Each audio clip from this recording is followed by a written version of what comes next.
Olá pessoal, seguindo a trilha do conhecimento da NFPA 25, trazemos para vocês hoje o capítulo 7. Capítulo esse que trata de um tema recorrente e comum a quase todos vocês que estão nos assistindo. A rede privada de combate a incêndio, mais especificamente o tema de hidrantes. Então, aqui hoje a gente tem o nosso grande amigo Pedro, temos o Fábio Faveiro. E Pedro, eu sou empresário, eu tenho uma indústria, eu tenho qualquer tipo de estabelecimento comercial, vou contratar uma empresa para fazer uma inspeção ou um teste ou trazer ela para fazer a manutenção preventiva da minha rede de hidrantes. Que itens deveriam estar nesse escopo? Quais vão ser os itens inspecionados ou testados? Então, esse capítulo ele aborda, Daniel, ele vai falar sobre da rede privada, né? Então, a gente considera que na maioria dos estabelecimentos, tanto comerciais quanto industriais, é o que rege a parte de hidrantes e bicos canhões monitores também presentes, né, em algumas, principalmente nas indústrias, e é sobre isso que ele vai abordar os itens de inspeção, testes e manutenção. De modo geral, em geral, quando a gente chama ali uma vistoria do corpo de bombeiros, eles sempre estão ali observando a caixa da mangueira, de mangueiras. Isso faz parte também da... Perfeito. Quando a gente cita hidrantes, a gente está falando de todo o conjunto, né? Que é pertinente aos abrigos, né, para as mangueiras, também os componentes compostos nesse kit. É justamente alvo, né, dessa inspeção para garantir que, num eventual sinistro, o próprio bombeiro que poderá vir a utilizar ou a brigada, ela esteja confortável de que todos os componentes estão ali. Se eu tenho a garantia de que tem uma empresa competente e seguindo aí os preceitos da NFPA 25, está fazendo aí a inspeção, e aí a gente vai falar daqui a pouco sobre essa frequência também, mas se eles estão fazendo isso, eu entendo que eu tenho uma rede segura e apta para um combate num eventual sinistro, correto? Isso, exatamente. Interessante, Pedro, entendi. Então, vamos lá, eu contratei você. Quais seriam os seus primeiros passos para fazer uma inspeção visual ali de uma rede de hidrantes? Que critérios seriam utilizados para aceitação ou não dessa rede? Tá. No item de inspeção, né, a gente tem tanto a tubulação em si, que vai até os hidrantes, ali ela é item de inspeção, né, o próprio hidrante e a caixa de hidrantes como um todo, e os bicos monitores, né, os canhões monitores. Então, quais são os itens de inspeção? A gente vai verificar oxidação aparente ou vazamentos também, isso é inspecionado, danos físicos, caso haja, por exemplo, na caixa, é comum de a gente ver colisões, e aí caixas danificadas, isso é um item também a ser inspecionado. O material que contém essa caixa, né, se está conforme projeto nas quantidades e se está em boas condições também, né? Então, se está tudo completo ali para o hidrante. É bem comum a gente observar uma quantidade inferior de mangueiras, né? Muitas vezes elas não seguem o projeto. Né? Sim, existem algumas particularidades quando a gente fala do COCIP aqui de Pernambuco ou de outra legislação, né, de outro estado, que complementa a norma nacional. Então, a norma nacional não exige, por exemplo, 8 mangueiras no hidrante externo, já o COCIP sim. Então, às vezes tem essa confusão e as caixas externas, normalmente, elas não estão conforme a legislação estadual. Era para ser 8, às vezes tem 4, que ele atende a nacional. Então, geralmente tem essa ausência de mangueiras, mas também, infelizmente, a gente vê, né, a ausência também dos outros componentes. Bico, que não está ali completo, uma chave. São itens que estão ali, eles precisam ter um acesso fácil, né, mas são itens soltos também, que eventualmente... E a ausência de um deles pode ser determinante para sem dúvida, combate ineficiente. Sem dúvida alguma. Até uma chave a chave STOS que a gente fala, ela é fundamental. Às vezes ali você está com o componente apertado e precisa dela de fato para retirar um tampão, né? Uma conexão, alguma outra coisa ali que auxilie. Né? A ausência dela é crítica. Assim como de um bico, né? Um próprio bico ali, seja ele o bico de jato sólido ou o bico regulável, na maioria dos casos, a ausência dele vai comprometer completamente um combate eficaz. Né? Então, é nessa ótica de inspeção, por exemplo, nas caixas de hidrante, que é visto, né, em campo. Esse item, inclusive, que o Pedro aborda é bem interessante e importante, porque existe, é comum, né, Pedro, existir um pequeno gotejamento ali entre a vedação da válvula e a tampa, quando eles estão com a tampa, e gerar uma pressão. E aí, quando você tenta fazer a abertura da tampa ali para conectar uma mangueira, por exemplo, você não consegue, se não tiver uma chave Storm mesmo para você fazer a desconexão ali da tampa com a câmera, você não consegue fazer. Exato. Você está com aquele ambiente pressurizado. Exato. Inclusive, por isso que é muito importante fazer uma inspeção com uma periodicidade menor do que a norma aqui aponta anualmente, né? Isso, para os componentes, para os hidrantes, ela pede trimestralmente, na parte de inspeção. Mas na parte de testes e manutenção, ela vai sinalizar a periodicidade de um ano. O teste, nesse caso, ele é fundamental. Porque é o determinante. Uma inspeção a cada trimestral não vai conseguir entrar nesse detalhe que o Fábio citou aqui, de algo tão minucioso que atrapalha o combate. Lembrando que a norma ela fala dos requisitos mínimos. Caso isso é uma recorrência, é normal, aí se insere no programa de manutenção essa inspeção com uma periodicidade menor, né? Para que evite é até perigoso, às vezes você está ali com um componente num stalls com pressão, você vai fazer essa desconexão, tu precisar dele se torna perigoso para um acidente ali. Né? Então me corrija se eu estiver enganado, mas a inspeção de tubulações aéreas, 1 ano. 1 ano, a parte de inspeção, de modo geral.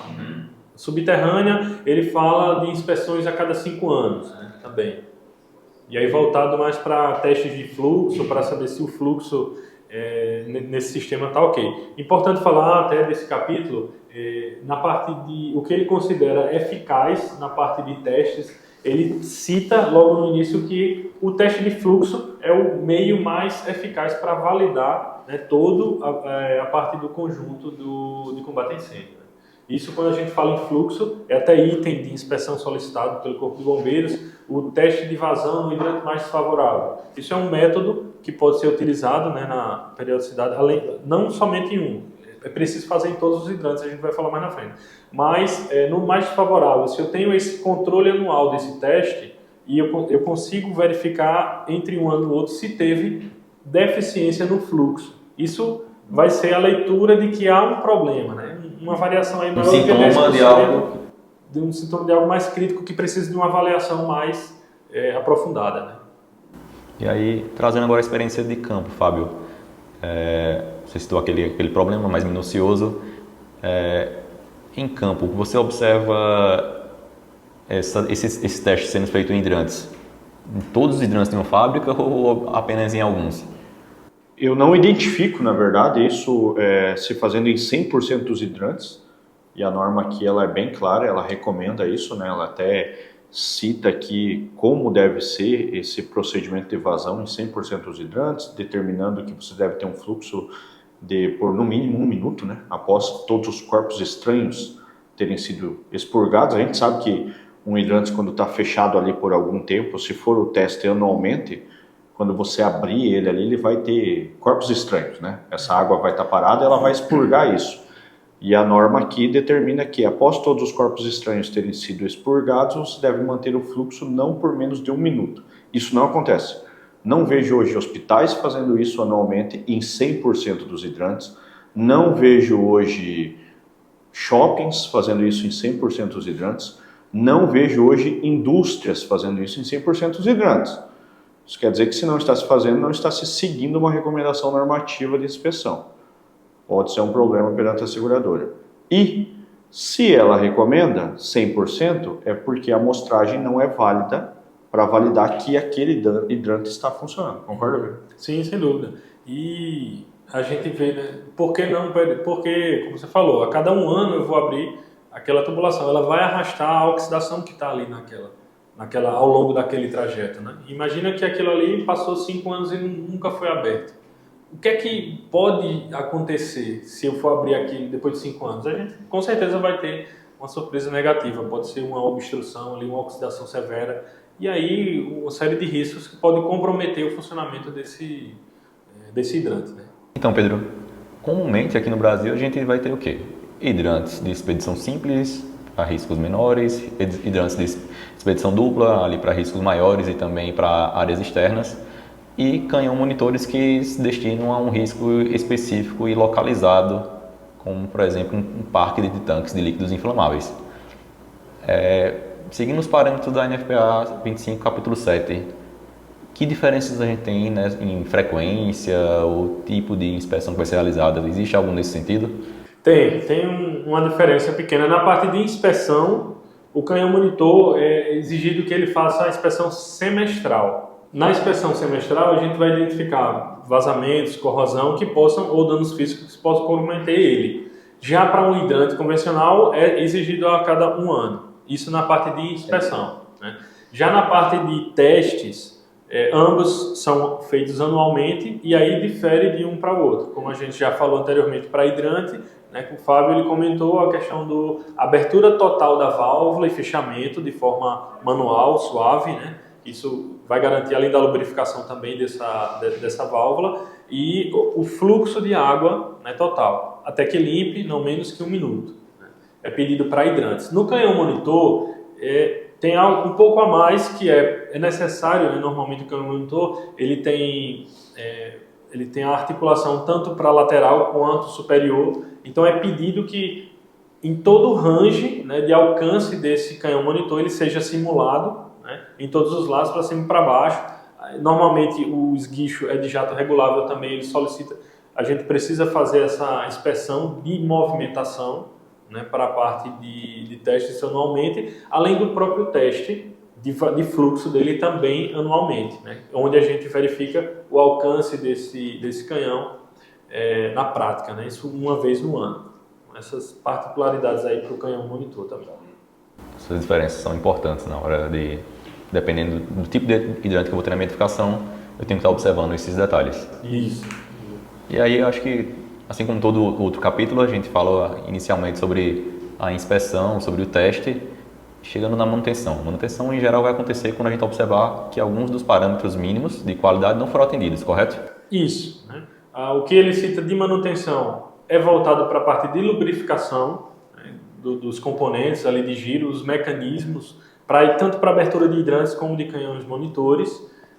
E também é muito importante a parte da manutenção, por exemplo, se for necessário a substituição de um hidrante, né, de uma válvula ali que esteja defeituosa, né, o que é que ele cita? É feita a substituição na manutenção, mas também é necessário a gente ir lá no capítulo de instalação desse item e realizar os testes necessários de entrega. Por exemplo, substituir uma válvula de hidrante.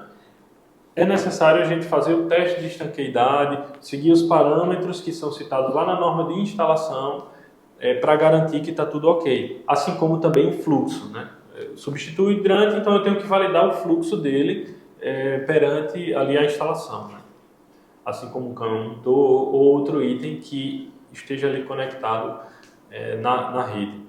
Pessoal, a gente espera que vocês acompanhem, se inscrevam no canal, compartilhem o conteúdo, deixem aqui as dúvidas, comentem, tenham gostado do conteúdo, nos acompanhem nessa trilha do conhecimento da NFPA 25, aí, testes de sistemas de combate por água.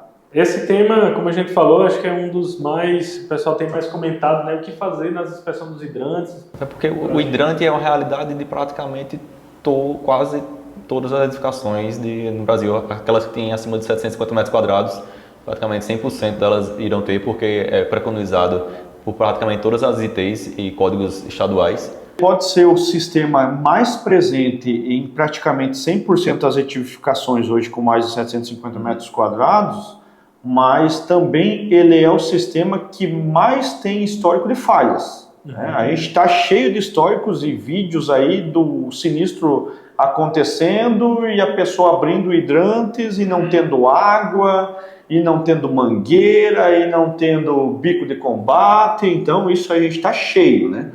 Porque a gente vive uma realidade de uma sociedade muito pouco prevencionista, muito pouco preparada, que ensaia muito pouco, que inspeciona muito pouco, que faz o que por exemplo, esse capítulo do NFPA 25 indica, né? Isso. Então, vale a pena a gente trazer isso à luz, vale a pena a gente discutir, vale a pena a gente deixar o alerta para os nossos inscritos, porque a gente não pode tratar com uma normalidade. Hidrantes, todo mundo conhece, todo mundo domina, todo mundo sabe como funciona. Não, não é assim. Precisa olhar aqui, acompanha o vídeo, porque tem coisa que não é feita na maior parte das instalações. Isso aí. Espero que tenha sido um conteúdo fácil, de fácil leitura, e estamos à disposição. As dúvidas, por favor, coloquem nos comentários, nos contatem, estamos à inteira disposição para atendê-los. Não se esqueça de ativar o sininho, viu? Porque aqui é conteúdo semanal, a trilha do conhecimento da NFPA não para e essa turma está aqui. Semanalmente estudando, se preparando, olhando lá as caixas de perguntas, verificando qual capítulo vai gravar, quais são os temas mais relevantes do capítulo. Então, não deixe de ativar o sininho para ficar ligado e acompanhar o conteúdo.